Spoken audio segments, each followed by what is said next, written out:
প্রিয় দর্শক, আপনি এখন যে ভিডিওটা দেখছেন সেটা চীনের উপকূল অঞ্চলের এক জেলিফিশ খামার। এখানকার জেলিফিশগুলো কিন্তু খোলা সমুদ্রে ধরা হয় না, বরং তৈরি করা হয় পুকুরে কৃত্রিম জলাধারে, যেখানে ঘন করে চাষ করা হয় হাজার হাজার জেলিফিশ।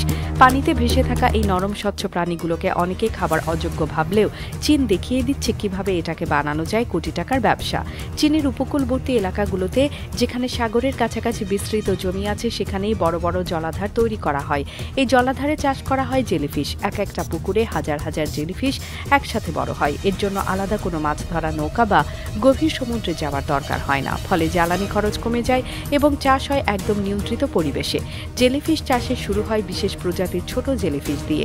এসব ছোট ছোট জেলিফিশ পানিতে ছেড়ে দেওয়া হয় এবং প্রথমে কিছুদিন খুব কম ঘনত্বে রাখা হয়। ধীরে ধীরে তারা বড় হতে থাকে এবং কয়েক সপ্তাহের মধ্যে তাদের আকার হয়ে যায় অনেকটা চপস্টিকের মাথার মতো। এরপর ধাপে ধাপে সেগুলোকে বড় জায়গায় সরিয়ে নেওয়া হয়, যেখানে তারা বিশাল আকার ধারণ করে।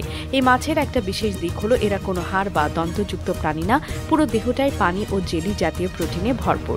তাই এদের চাষে খাবারের খরচ কম আর জায়গা লাগেও তুলনামূলক কম।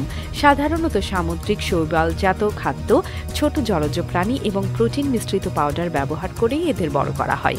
এই চাষের পুরো সময় জুড়ে খেয়াল রাখা হয় পানির লবণাক্ততা, তাপমাত্রা এবং পরিষ্কার পরিচ্ছন্নতার দিকে, কারণ জেলিফিশ খুবই সংবেদনশীল। একটু পরিবেশ বদলালেই এরা অসুস্থ হয়ে পড়ে।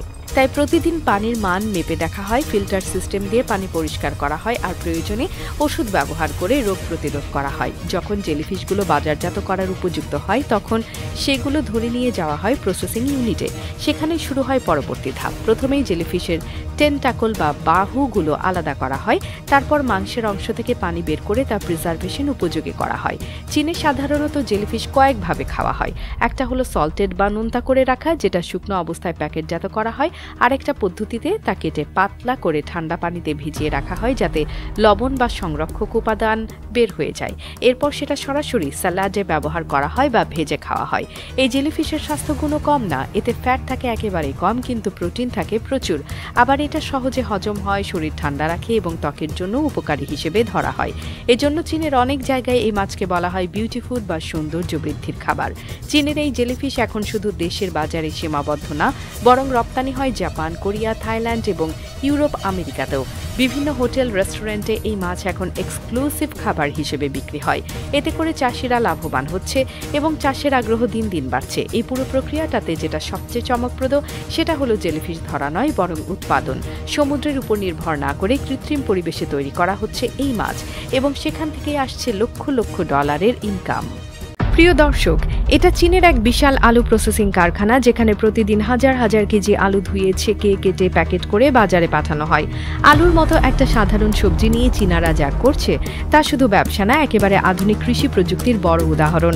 চীনের বিভিন্ন এলাকায় আলু ব্যাপক পরিমাণে চাষ হয়। কেবল চাষ করেই তারা থেমে থাকেনি, বরং আলুর উৎপাদন থেকে শুরু করে প্রক্রিয়াজাতকরণ, সংরক্ষণ, এক্সপোর্ট সবকিছুই করছে অত্যন্ত সিস্টেমেটিকভাবে। আর এই পুরো চেইনের সবচেয়ে গুরুত্বপূর্ণ ধাপ হলো পরিষ্কার করা বা ধোয়া। কারখানায় আলু আসার পর প্রথমেই সেটাকে ঢুকানো হয় একটি বিশেষ কনভেয়ার সিস্টেমে। সেখানে ঘূর্ণায়মান ব্রাশ, জেট স্প্রিংকলার এবং ঝর্ণার মতো পানির প্রবাহ দিয়ে আলুগুলোর গায়ে লেগে থাকা মাটি, ধুলো, গাছের অবশিষ্টাংশ সব পরিষ্কার করে ফেলা হয়। পুরোটা চলে স্বয়ংক্রিয়ভাবে। একটা বোতাম চাপলেই শুরু হয় আলু ধোয়ার যন্ত্রের কাজ। এই যন্ত্রে আলু শুধু ধোয়া হয় না, আলুর গায়ে থাকা পাথরের মতো শক্ত ময়লা ঘষে তুলে ফেলা হয় রোটেটিং ব্রাশের মাধ্যমে। এমনকি পানির চাপ বাড়িয়ে দেওয়া হয় আলুর আকার অনুসারে। ছোট আলুতে হালকা চাপ, বড় আলুতে বেশি চাপ, যাতে ক্ষত না হয় কিন্তু পরিষ্কার হয় পুরোপুরি। ধোয়ার পর আসে স্ক্যানিং ধাপ। এখানে মেশিন একে একে প্রতিটি আলু স্ক্যান করে দেখে কোনটা ভালো, কোনটায় দাগ, পচন বা ছিদ্র আছে। খারাপ আলুগুলো পাশের চ্যানেলে সরিয়ে ফেলা হয়।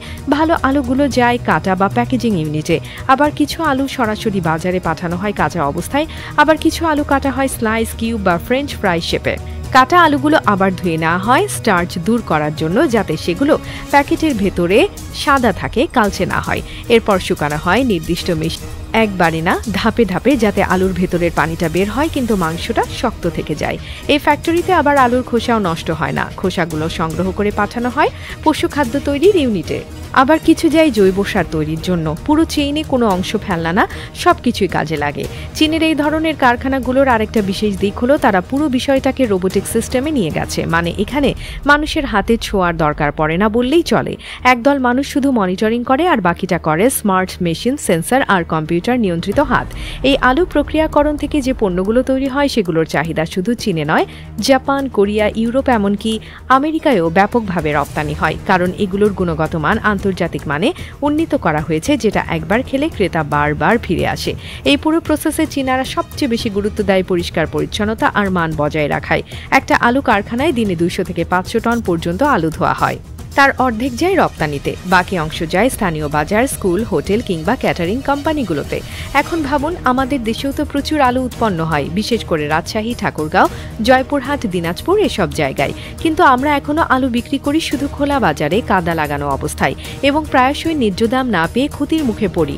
যদি বাংলাদেশের কিছু উদ্যোক্তা এই চীনা মডেল দেখে ছোট আকারে এমন কারখানা বানাতে পারে যেখানে শুধু আলু ধোয়া, ছাঁটাই, কাটা আর প্যাকেটজাত করা হবে, তাহলে গ্রামীণ কৃষকের ফসল বিদেশেও পাঠানো সম্ভব।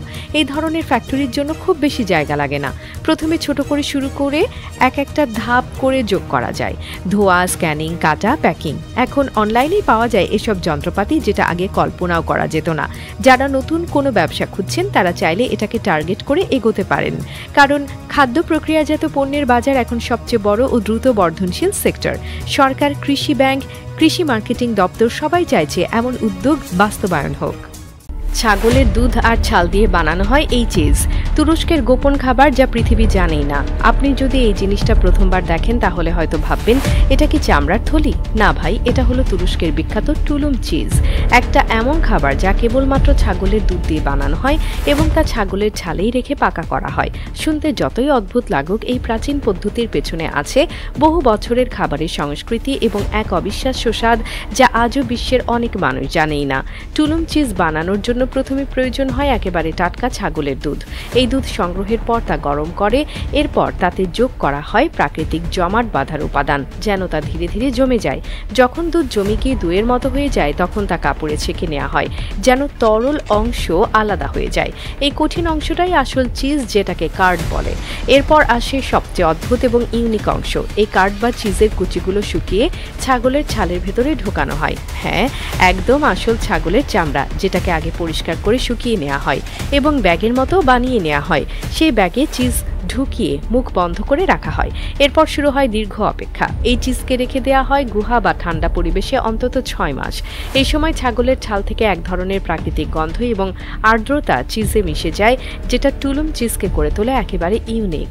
এই চিজের স্বাদ একবার যে পায় সে নাকি আর অন্য চিজ মুখে তুলতে চায় না, কারণ এর টেক্সচার নরম কিন্তু ঘন, স্বাদে ঝাঝালো কিন্তু মোলায়েম। এক ধরনের আদি এবং আকর্ষণীয় টান থাকে এই চিজে, যা সাধারণ চিজের মতো নয়।